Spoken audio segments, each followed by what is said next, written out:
Selamat sahabat dan selamat pagi bagi kita semua.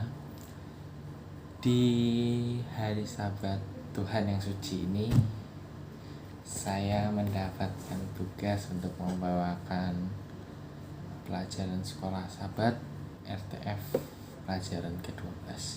Oke, di saat ini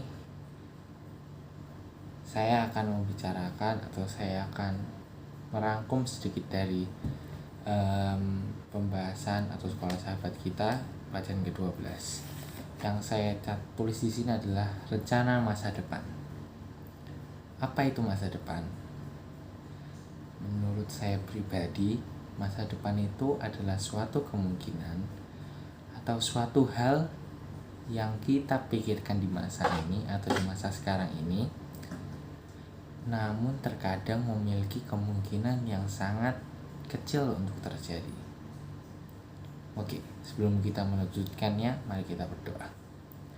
Tuhan Allah Bapa kami yang bertahta di dalam kerajaan surga yang ya Tuhan, di pagi hari ini kami bersyukur atas segala berkat perlindungan-Mu, penyertaan-Mu yang masih Engkau berikan kepada kami ya Tuhan. Tuhan, di sabat hari ini kami akan mulai mendengarkan ringkasan dari pelajaran sekolah sahabat. Engkau rapilah kami dengan Roh Kudus-Mu agar kami mengerti dan kami tanam pada hati kami dan kami lakukan sesuai kehendak-Mu ya Tuhan. Ampunilah segala dosa kami ya Tuhan, dalam Tuhan Yesus surga, amin. Oke. Tadi kita sudah membahas tentang apa itu masa depan. Masa depan adalah suatu kemungkinan atau suatu hal yang kita pikirkan di masa ini, namun terkadang memiliki kemungkinan terjadi yang sangat kecil atau yang terjadi kecil lah kita bisa bilang. Misalnya 100% itu terjadi, 100% itu terjadi, 0% itu tidak terjadi. Kemungkinan terjadinya itu antara 20 sampai 30% kemungkinan terjadinya ini, karena mungkin melibatkan hal apa ya, kan biasanya anak muda itu agak-agak pelin-pelan gitu, melihat sesuatu yang bagus ya udah milih itu, kalau itu jelek berubah pergi lagi. Nah itulah. Oke, di pelajaran sekolah sahabat ini kita mencangkup berbagai hal mengenai masa depan, seperti ada cara bagaimana kita harus menggunakan kehidupan ini atau kehidupan yang sekarang ini untuk masa depan dan sebagainya. Tentu sebagian orang berpikir masa depan itu sangat sulit untuk diraih. Apakah kita berpikir juga begitu? Mungkin bisa dijawab sendiri-sendiri ya. Tapi kalau menurut saya pribadi, masa depan itu tergantung dari diri kita sendiri. Gak peduli sanggup atau tidaknya kita melakukan hal itu, atau serius dalam hal itu, maksudnya gak peduli kita tuh sanggup atau tidaknya mencapai tujuan itu, mampu tidaknya kita mencapai puncak tertinggi dari tujuan kita itu, nggak peduli ocehan-ocehan dari orang yang menjelek-jelekkan tentang kita atau cita-cita kita, tujuan kita, mimpi kita. Yang penting kita lakukan segenap hati, kita serius melakukan dalam hal itu, lakukan saja dan kita mungkin akan berhasil.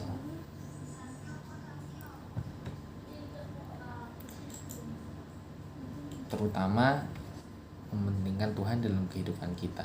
Oke, selanjutnya,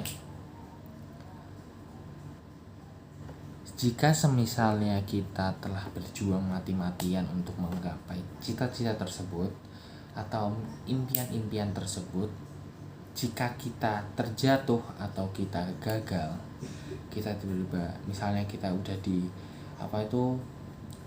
bukan di puncak, misalnya anggap aja deh kaki tubuh kepala, kita udah sampai di tubuhnya gunung, terus kita jatuh sampai ke dasar kaki, misalnya kita nggak dapat tujuan itu.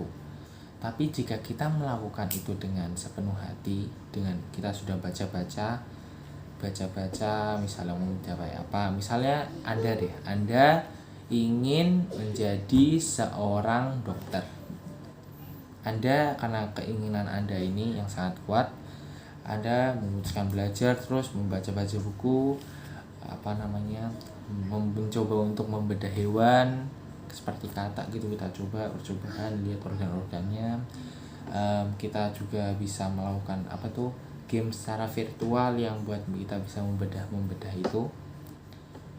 Namun jika kita tidak lolos di perguruan kedokteran, kita sebelumnya kan dokter itu mungkin ada yang menjadi dokter anak, ya kan. Dokter anak kan bahas tentang apa penyakit anak ini sembuhnya pakai obat apa, cara membuat obatnya kayak gini gimana.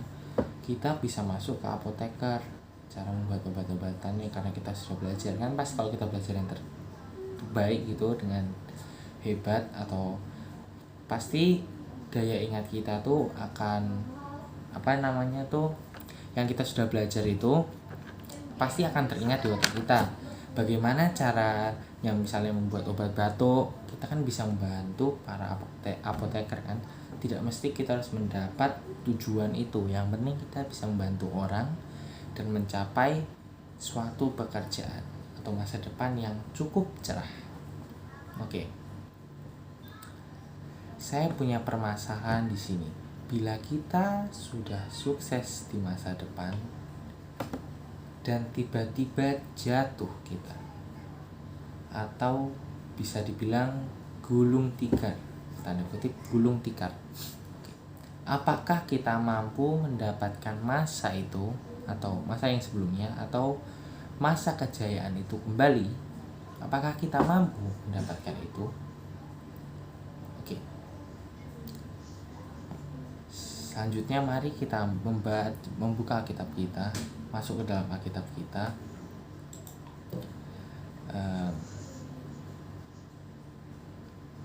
Mengenai pembahasan masa depan di Alkitab. Apakah kita ingat tokoh Ayub? Oke, saya menjelaskan sedikit cerita tentang Ayub. Ayub sudah mempunyai masa depan yang sangat cerah, namun tiba-tiba semua itu hilang. Sekejap anaknya mati, kekayaannya hilang semua, banyaklah hewan-hewan ternaknya pada mati.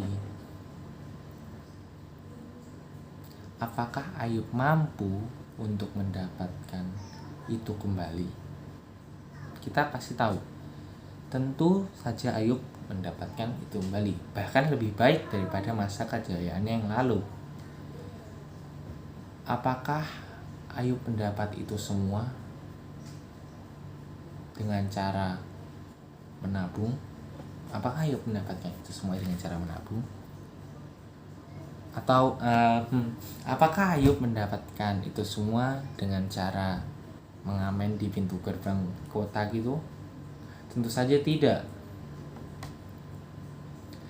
Dia cuma menyerahkan hidupnya kepada Tuhan.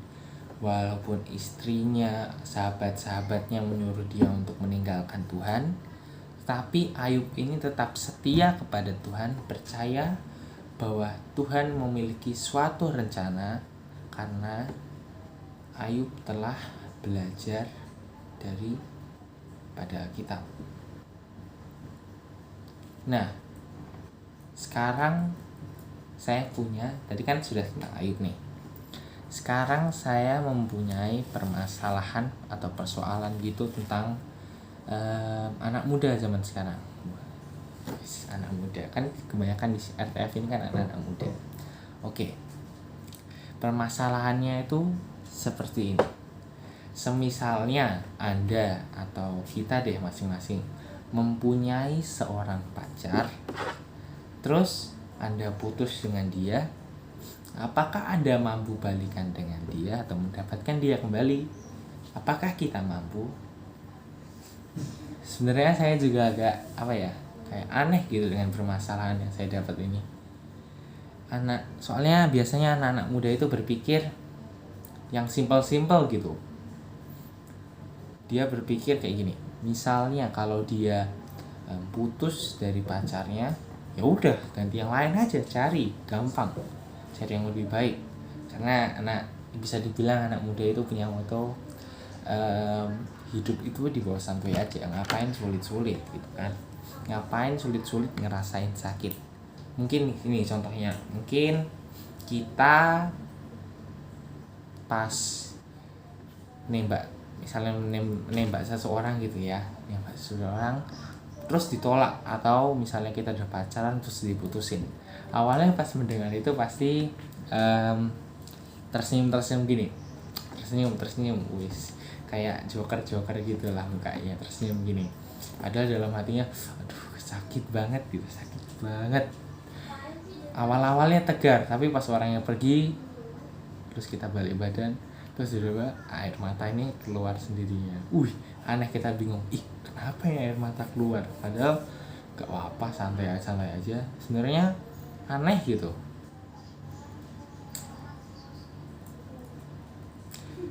Ngapain sulit-sulit ngerasain sakit kalau bisa kalau bisa mendapatkan hidup yang lebih baik gitu. Anak muda itu misalnya diputusin, ya udah nggak usah nangis, tinggal cari yang baru gitu kan. Ngapain sulit-sulit ngerasain sakit? Tapi permasalahan yang saya dapat, jika seorang ini setia, apakah dia ingin balikan dengan ini? Apakah misalnya cowok ini mampu mendapatkan cewek ini kembali? Atau misalnya kita mau ganti pacar deh, misalnya kita udah bosan, kita mau ganti pacar, apakah kita mampu mendapatkan pacar yang baru ini? Coba deh jawab sendiri, bisa atau enggak? Tentu saja, harusnya pasti bisa.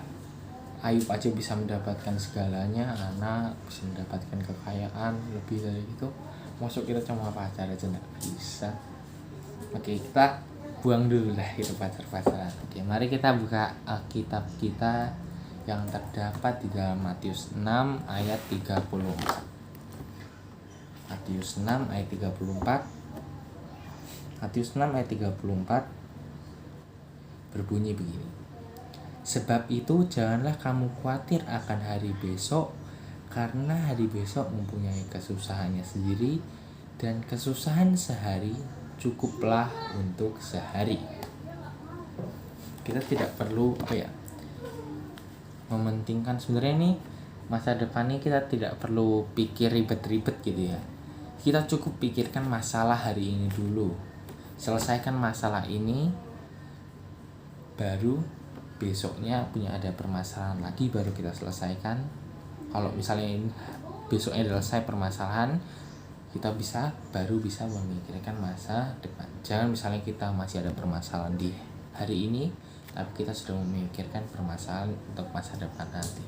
Itu malah tambah ribet. Kayak misalnya di matematika, kita ngutang gitu, lagi ngutang sama orang, ngutang uang deh, terus kita memikirkan utang lain gitu, memikirkan tentang bagaimana cara saya untuk mendapatkan uang, bukan untuk membayar utangnya ini hari ini, tetapi untuk membeli suatu pakaian baru atau bahan-bahan baru.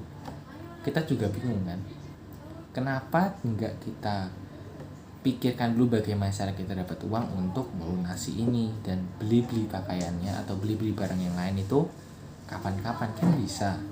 Jika kita tidak mengikuti hal yang benar ini, atau tidak mengikuti ayat di Alkitab ini, tidak usah khawatirkan hari esok. Permasalahan itu cukup untuk sehari saja. Jadi kita selesaikan yang ini dulu, baru urus yang lainnya. Oke. Apapun tentang sekali lagi saya tekankan, apapun masalah kedepannya di kehidupan kita ini, kita tak perlu khawatir jika kita menyerahkan semuanya kepada Tuhan. Oke. Sebelum saya menutup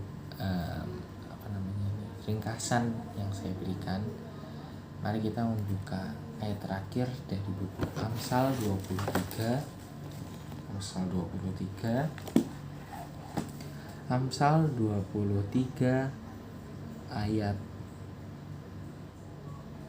ayatnya yang ke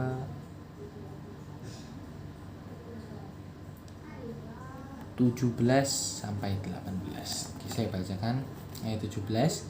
Janganlah hatimu iri kepada orang-orang yang berdosa, tetapi takutlah akan Tuhan senantiasa. Karena masa depan itu sungguh ada dan harapanmu tidak akan pernah hilang. Sebenarnya ini kita bisa mengambil kesimpulan ya, banyak mengambil kesimpulan dari ini. Pertama, jika misalnya ada orang berdosa atau misalnya orang korupsi, kita tidak perlu iri kepada dia, walaupun dia kaya. Kita boleh masuk, kita berpikir mending aku korupsi aja deh kayak dia korupsi kok kayaknya dia kekayaannya bertambah, hidupnya nggak semakin sulit. Sedangkan aku jujur gitu di kantor, tapi dapat uang cuma sedikit, terus nggak bisa sekaya yang korupsi itu. Sebenarnya di ayat ini mencantumkan bahwa menekankan bahwa kita tidak boleh iri terhadap orang yang berdosa. Iri kepada sesama yang jujur aja, misalnya saudara A ini mempunyai mobil dengan usahanya sendiri, terus kita iri aja gak boleh dia, kita pada bicara tentang iri. Apalagi iri kepada orang berdosa, malah tambah gak boleh lah. Terus kita harus selalu percaya, takut kepada Tuhan senantiasa, karena masa depan itu sungguh ada dan harapanmu tidak akan pernah hilang. Jika kita menaruh kepercayaan kepada Tuhan, menyerahkan segala hidup kita kepada Tuhan, masa depan kita itu pasti cerah, pasti terjamin, bukan terjamin sih, bukan seharusnya sih, kayak apa ya, pasti gitu, pasti banget cerah. Walaupun kita udah pikir susah, tapi bagi orang lain mungkin itu suatu berkat adanya diri kita gitu. Jadi intinya kita harus selalu percaya kepada Tuhan, selalu berserah kepada Tuhan. Masa depan akan selalu cerah dan harapan kita tidak akan pernah pupus dan harapan kita tidak akan pernah hilang. Sampai di sini saja. Sebelum kita sudahi, mari kita berdoa. Tuhan Allah Bapa kami yang bertahta di dalam kerajaan surga, ya Tuhan, pada pagi hari ini kami sudah selesai mendengarkan ringkasan tentang sekolah Sabat. Mohon Kau tanamlah pada diri kami masing-masing tentang isi dari firman ini, bahwa kita harus senantiasa memikirkan Engkau, melibatkan Engkau dalam segala masalah ya Tuhan. Dan juga kami tidak perlu khawatir tentang masa depan. Kita cukup menyelesaikan permasalahan yang sudah ada di depan mata kita, baru mengurus permasalahan yang ada di depan kita, supaya kami tidak kerepotan ya Tuhan. Mohon Kau terangkanlah pada hati kami, agar kami mampu menerapkan ini pada kehidupan kita ya Tuhan. Ampunilah segala dosa kami ya Tuhan, dalam nama Tuhan Yesus di surga, amin.